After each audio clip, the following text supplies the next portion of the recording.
Able to see my screen.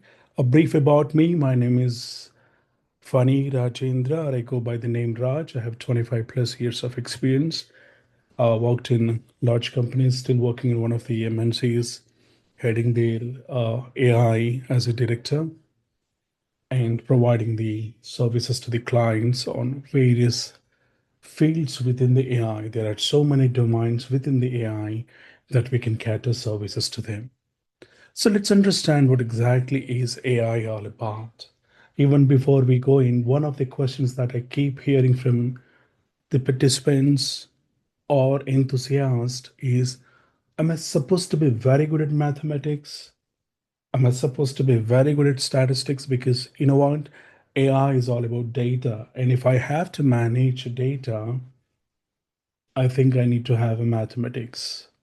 Should I have a computer background? Is it mandatory? Meaning, should I have a various operating system skills, various database management skills, or MIS, or anything else?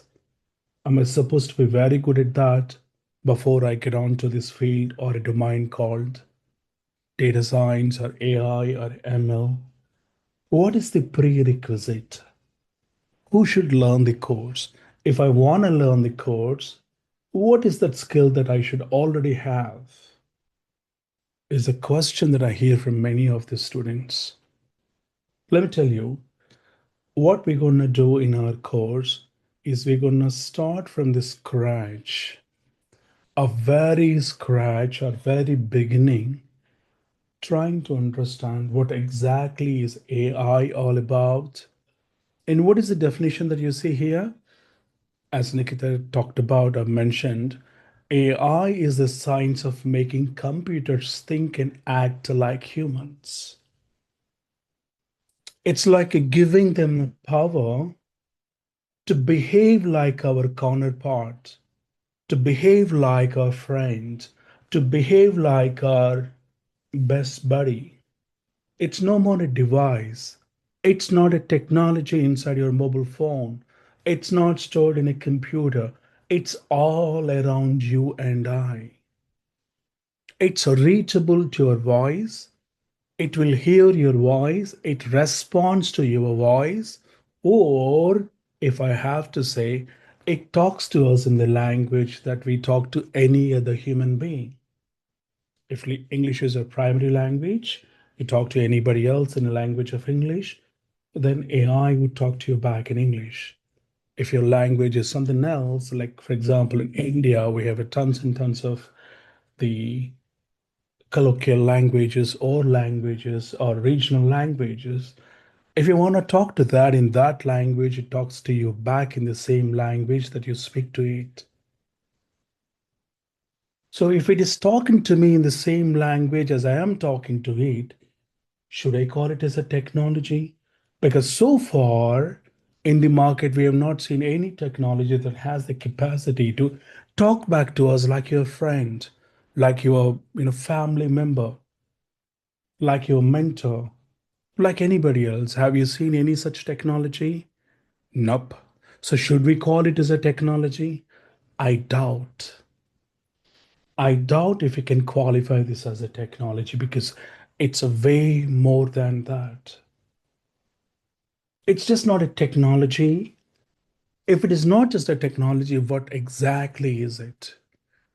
So we understand AI is a science of making computers think and act like a humans. So what are we doing or what are we achieving at the end of doing AI or enabling something with AI? We are making them equal to human beings. So when you and I talk to the other human beings, would you say that I'm talking to them in a technology, or would you say I'm having a conversation with them? What would you say, ma'am, sir? What do you think you would say? Would you say that I'm talking to them in a .NET, or would you say I'm talking to them in a Java, or would you say that I'm talking to them? We prefer we talking to them, isn't it? That's what we say. That's what we are doing. We're not talking about a technology. We are not dealing about a technology, but we are actually making a way of a life that deals with the devices that has the sense and no sense. A life that deals with the devices that has intelligence and no intelligence.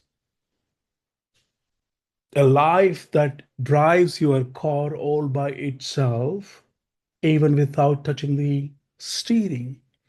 You just have to voice over what's your destination. It takes you safely there. We're talking about that which nobody has seen ever before in the humankind. What do you say that? Do you say it's a technology or is it something else? But remember one thing, everybody, after so many years of rich experience in this dog to dog life, I can reassure you one thing for certain. Not now, at least. It's not now that the AI would replace us as a human beings or equal to human beings. Maybe down the line it has so much of a maturity, but now it needs our help. What do you mean by our help? The human beings. What do you mean by human beings? The beings that have the natural intelligence. All of us have the natural intelligence. They do not. So they need help from an intelligent species so that they can solve a lot of business problems. Look, AI can address your personal problem, AI can address a business problem. It is only one technology that can be your partner and yet your employee also.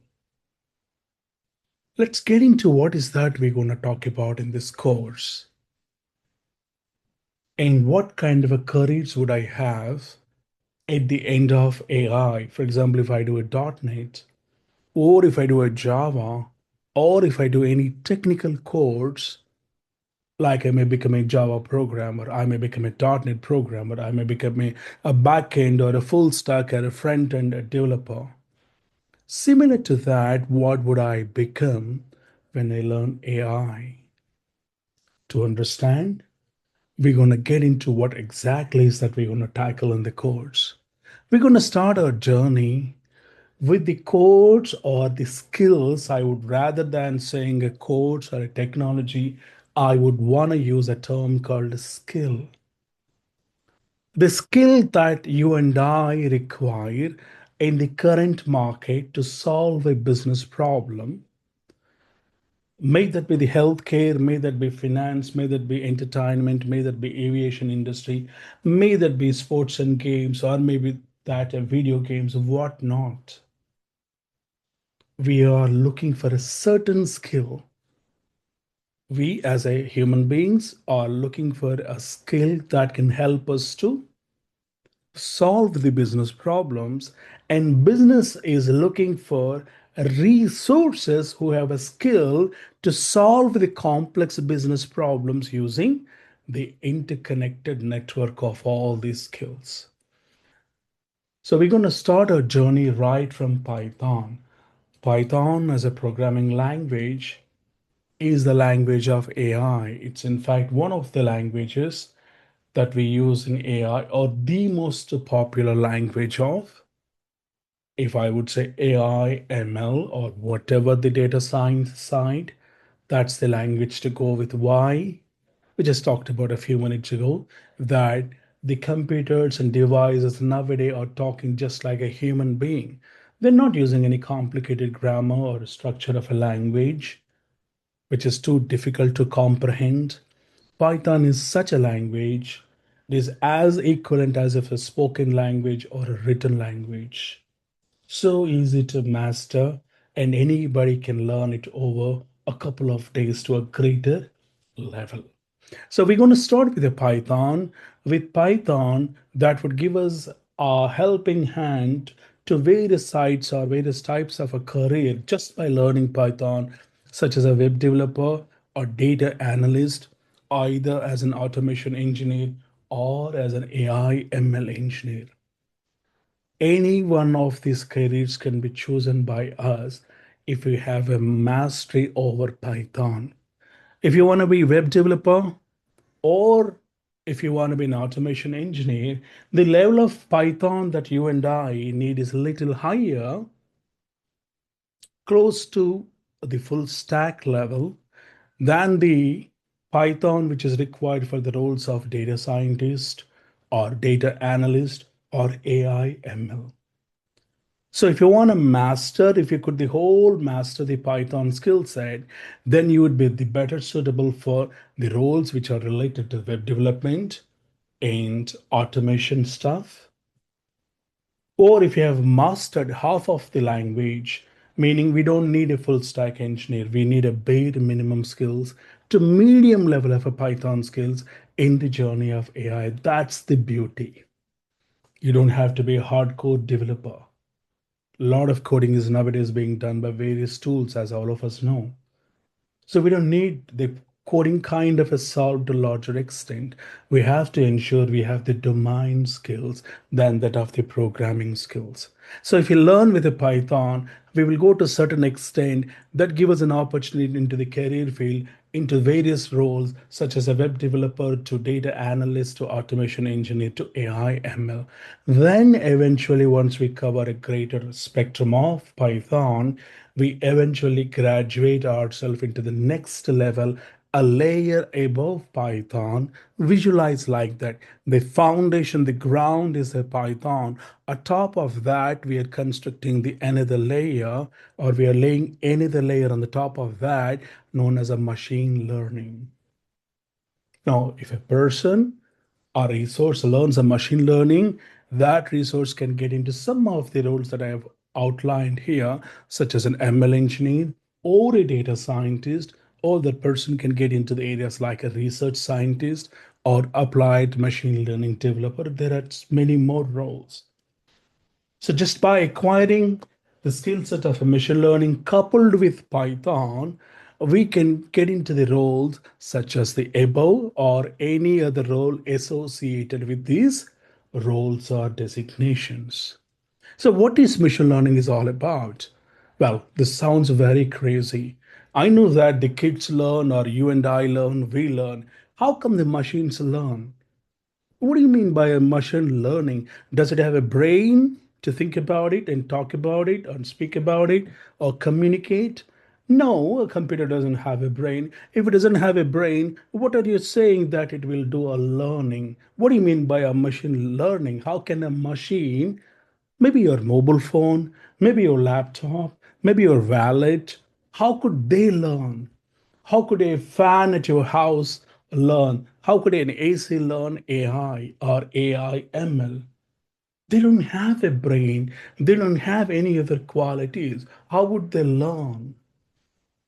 How do you think a car can drive by itself to the destination by following all of the rules of the road? How is it even possible? That's what we're going to learn in machine learning.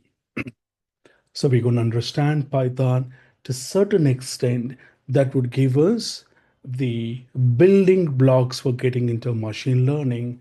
In machine learning, we will understand what exactly is a machine learning is all about, how many types of machine learnings do we have, and how do we classify them. As Nikita talked about a lot of algorithms, as she talked about algorithms in general. So we will understand there are variety of industries such as maybe automobile industry, maybe aviation industry, maybe education, maybe entertainment, maybe healthcare, maybe finance, maybe insurance, maybe oil and gas, maybe aeronautics, maybe marine engineering or marine biology.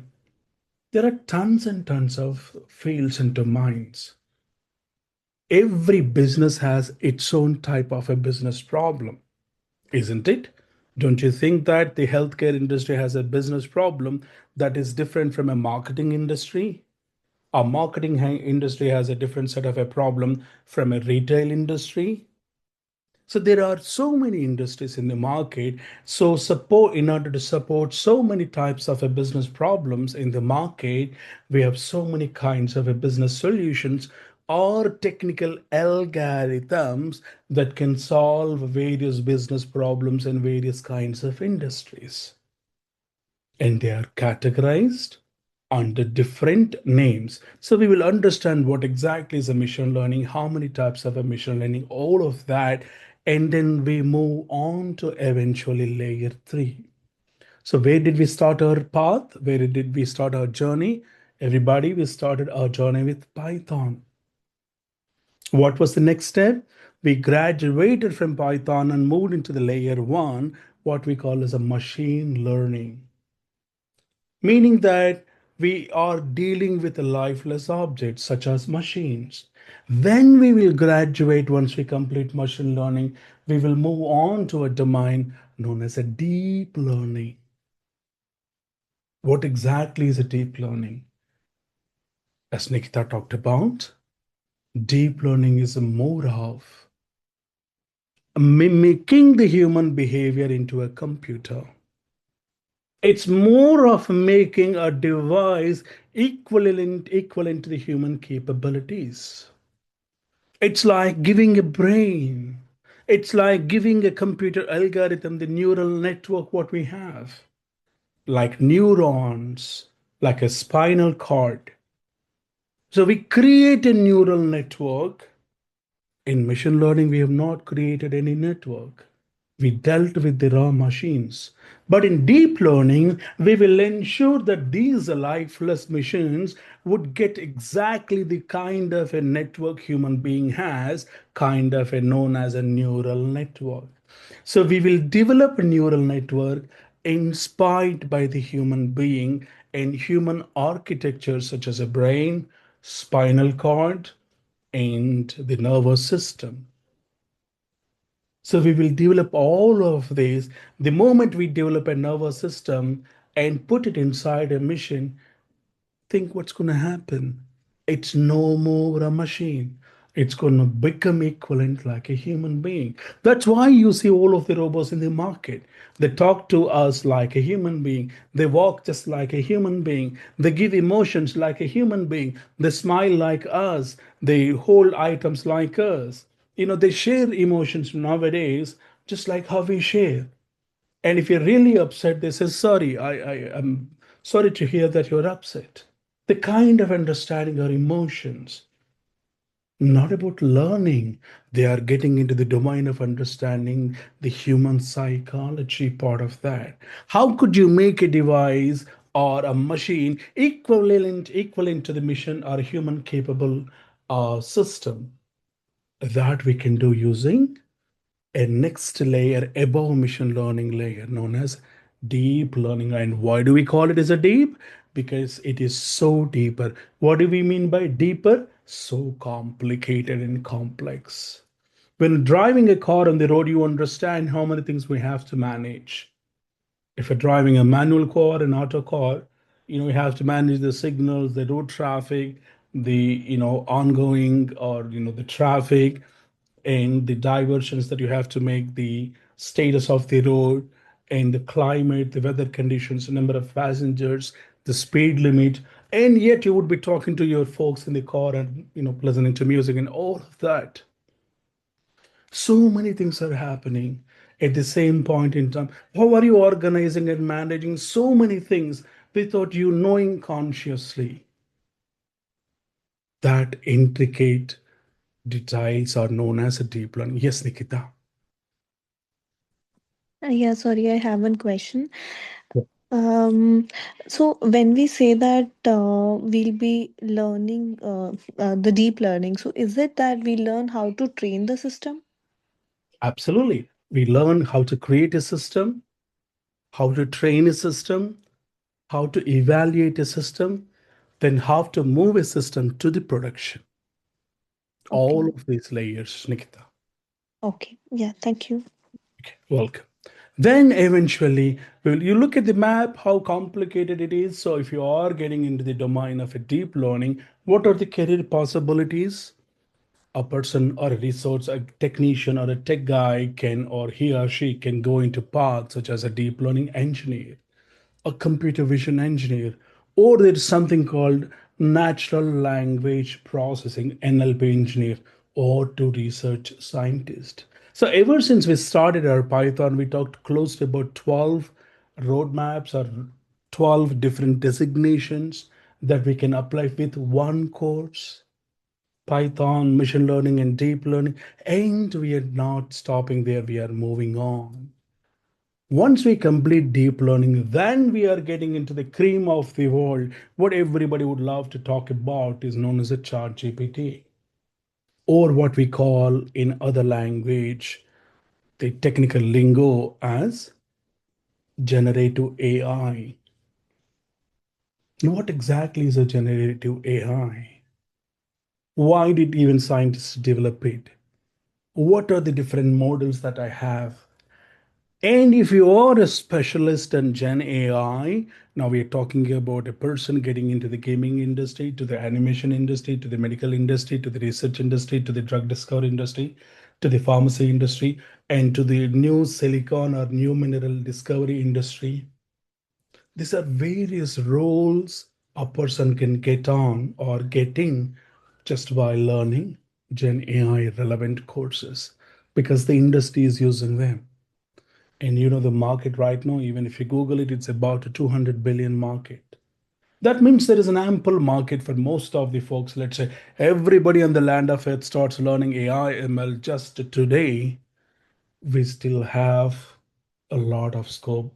Why? Because everybody started realizing what exactly is AI just now, not before. So if we learn that, what would happen? We would be at least one of those guys who would be the first or second or third batch to really work hands-on with the core AI skill set in the market. Along with that, obviously what is really required is this is like not like any other course or a technology, so we should know how do we really go ahead and build our portfolio, how do we apply for jobs, how do we write our resume, how do you post our resume, and what kind of a projects we have to mention in a resume. All of them have to be talked about so that we can hold hand in hand and walk the path to get the job. Now, that's all what I talked at a high level. What kind of a tools are we going to use in this journey? Most of you may be familiar. We may be using all of the IDs that you see here. Especially, we're going to use something called Google Colab, either a VS Code or a PyCharm. These are the coding tools. And with the help, we will learn libraries such as Python. There are some machine learning libraries known as scikit-learn. There are deep learning libraries known as a TensorFlow or PyTorch. Then we have something called OpenAI or ChatGPT, so-called related libraries. And then we'll start our journey from understanding what exactly is the data. How do you manage the data? Why do we need to manage the data? What do we mean by managing the data? And from there to converting the data into numbers and converting the numbers into graphs and converting those graphs into an answer that makes sense to the business using so many libraries outlined here. Then we will get into advanced features of a Python which are really required in solving the complex algorithms. Then eventually we'll get into machine learning. We will learn what is a machine learning, the history of a machine learning, the types of a machine learning known as a supervised, unsupervised. We will not be talking about reinforcement. Let's understand that that is more related to drones and autonomous cars and all of that stuff like that.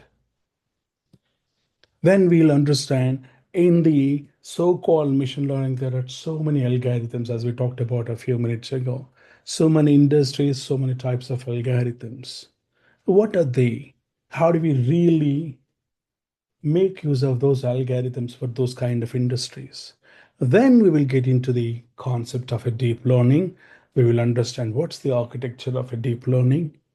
What are the so many things that are fascinating? Anybody, for example, one of our own students who joined this class now, who is already a master in AI ML, talk to them. They understand what exactly is a transformer architecture. How did it change the whole world?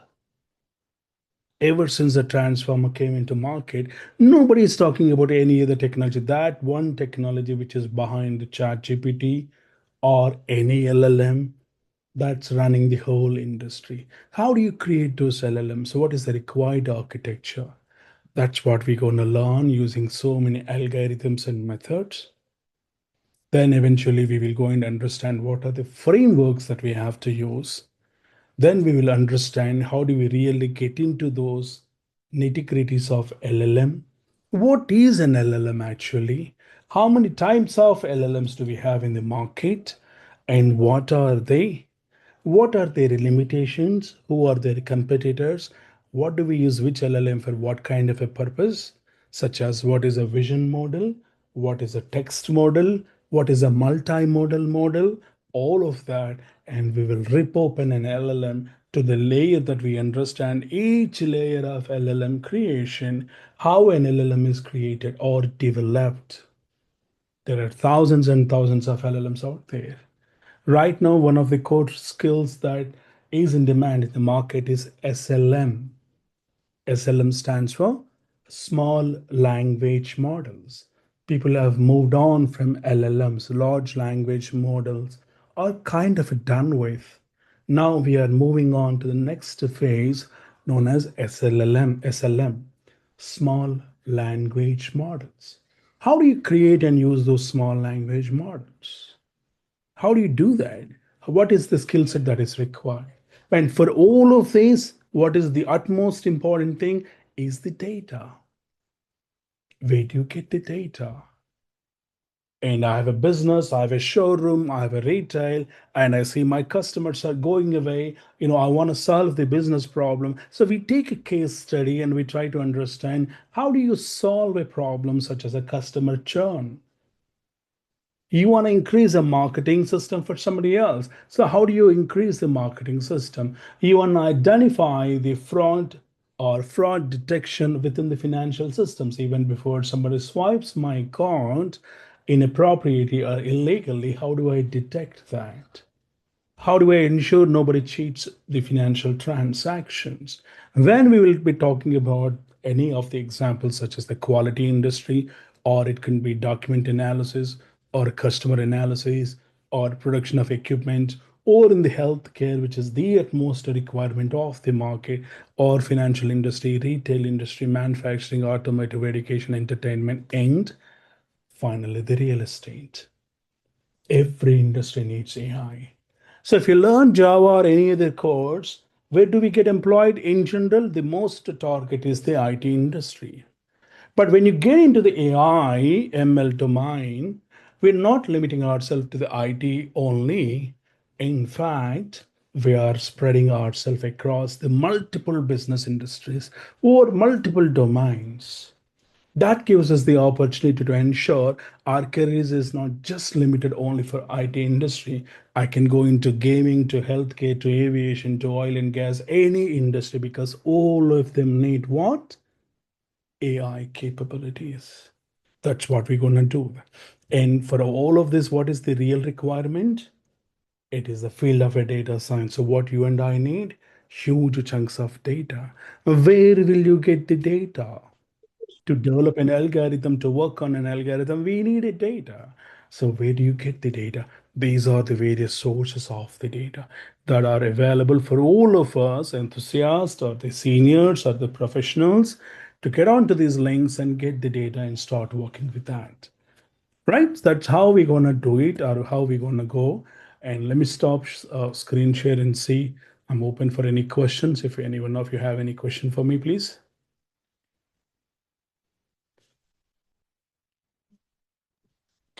So, sir, we are not covering agentic AI or Gen Yeah. AI. At the end of the day, Gen AI would be a parcel and parcel of the agentic AI also, Nikita.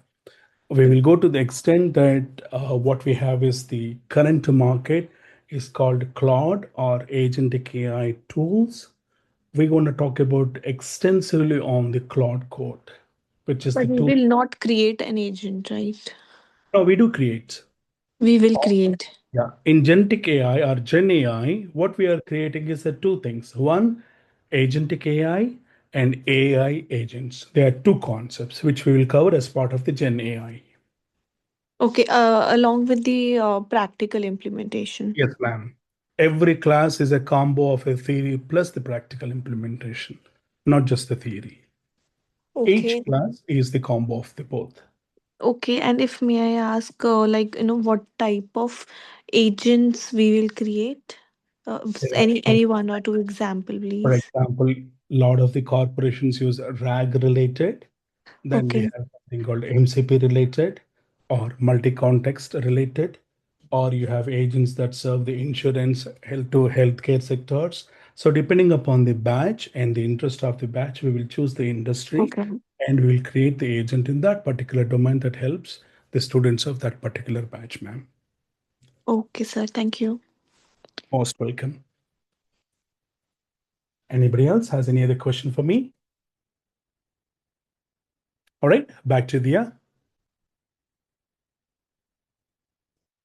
Dia, ma'am. All right. If there is no question Yes, from, sir, here I am. oh, sorry about it. Dia. Back to you, ma'am. Yeah, thank you so much, Vani sir, for the demo session. Learners, like, are you having any doubts and any queries which you would like to ask Vani sir? Then please feel free to ask. Either Ashok, Kalyan, Nikita. Yeah, I am clear with my doubts. Perfect, thank you. Ashok, Yeah, I'm good. Nothing Uh, else. perfect. Funny, sir, one last question. Sorry. Sir, is it possible? I'm not sure this is the right question or not, but if it is possible, can you give a small, quick demo of like how some AI application looks like and probably a brief overview, if possible at all? Uh, all right, let me see if I can bring that up. Just give me a quick moment, ma'am. Just allow me a quick moment. Let me see if I have anything handy. Sure, sure. Take your time. Okay, I'm trying to bring up my IDE. Should be coming up any moment. Oops, it's here. I think my IDE is up. Do you all see my screen? Is my screen visible?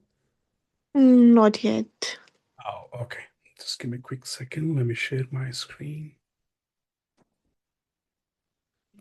Okay, how about now? Yeah, now I can see it. All right. So we would be creating programs or applications depending upon each of the folder. For example, we will write starting from the all of the topics, the one that I did not echo in our class is what we would also be touching upon something called MLOps. MLOps is one of the most prominent roles that's being rolled out in the market now. So how do we use MLOps? And when we get into the particulars of the training, for example, if I wanted to get into the training, I have so many applications that are related to either to the so-called Gen AI built with Streamlit is one of the applications, ma'am. So if you want to see how an embedding works, you can go ahead and see applications. This is how we will create. And when we run the application, ma'am, is my screen up for you? Yeah, yeah, I can see that. Okay. So we will understand when I run the application. So I will get an error. The reason, Ashok, can you identify what is the error here, sir? Was it Ashok? No, Kalyan. My bad. Kalyan, we have got an error. What is the error? What does it talk about? The API key. So we will have to put in API key for every batch. We will create an API key, ma'am. And with the API key in place, we will go ahead and create applications that are either related to resume development or assessment related. And then we will go ahead and create multimodal jobs or NLP suite applications. These are all of the applications that we create with the help of NLP. I have to download all of the libraries, which takes the time. No, no, That's I understand. to Mm. download. And then we will create a rank and language translator. You give any language, the application would go ahead and do a translation to the other language of our choice. By using various keys, I can use a Gemini API key Open API key or Anthropic Got it. API key or a Grok API key, whatever that has, because these API keys comes at a cost, isn't it, ma'am? So So the will you provide us while we'll be doing the no, ma'am, the keys would be secured by all of you, and 90% of the keys are freely available, isn't it? We would okay. be Gemini freely available keys than opting for the paid keys, ma'am. Yeah, so you will guide us for getting those free keys, right? Absolutely, ma'am. So when Okay. we create our applications, let me bring up my screen. For example, we're going to use one of the tools known as a Google Collaborator, which is a Google Colab. This is one of the tools that we use for writing our programs. And when we go down to this tool, you see on the left side a key icon. The moment you click an icon, this key icon, you see so many keys available, ma'am. These are all the API keys that we download and configure in our system for various aspects of the AI related projects, ma'am. I can see your PyCharm work. It's only PyCharm, is it? Apologize. Let me stop and reshare. Happy, but now do you see my whole screen and browser? Yeah. Now I can see that. Okay. Okay, so in And collab only we like it give us these keys which we can no, I'm showing use. you keys because these are hidden now, right? Otherwise, the keys would be visible. That's the Okay. reason going in the Google Colab. So we will go ahead to each of the portal, download the keys, register for the keys, secure them, copy here, and then we will use the keys from the our VS Code, PyCharm, and Google Colab, all the three tools. Okay. One more question. So the programs you were demonstrating just before this, yeah. So I can I know the difference between these programs? I don't know what to call them. Like these are just programs or these are agents. What are they exactly? These are all programs and agents together, madam. Each one is a program. For example, this resume parts, it relates to all of the resume. It extracts the resume from the text from the resume, applies automatically for various jobs, and tracks our jobs. So these are all what we call as the programs or the projects, a consolidated project. On the top, you can see the project folder. So these all become individual programs and together they become a project. In the AI agents, when we start with the tools, whatever I've shown you, we're using the tools such as a Hugging Face, LangChain, Hugging Face API, Grok, and Cohere. With the help of this, we will create various agents, ma'am. Okay, And so what is the prime difference, if I can understand, between the agent we will create and these projects which you have demonstrated? Like, what is the these difference are between those?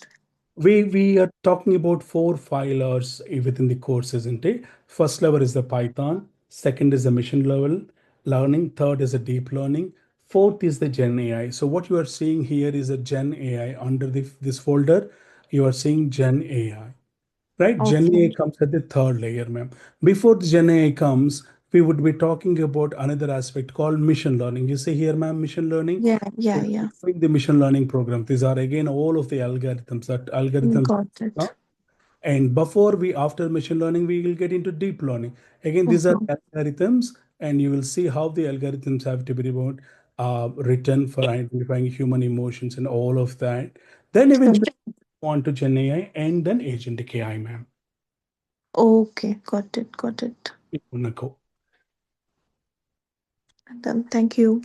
No problem, ma'am.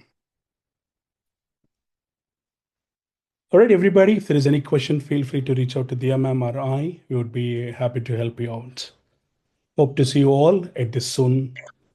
Thank you all. Thank you. Thank you so much. Yeah. We hope, learners, we have addressed all your queries. If anything else left, do let us know. Okay.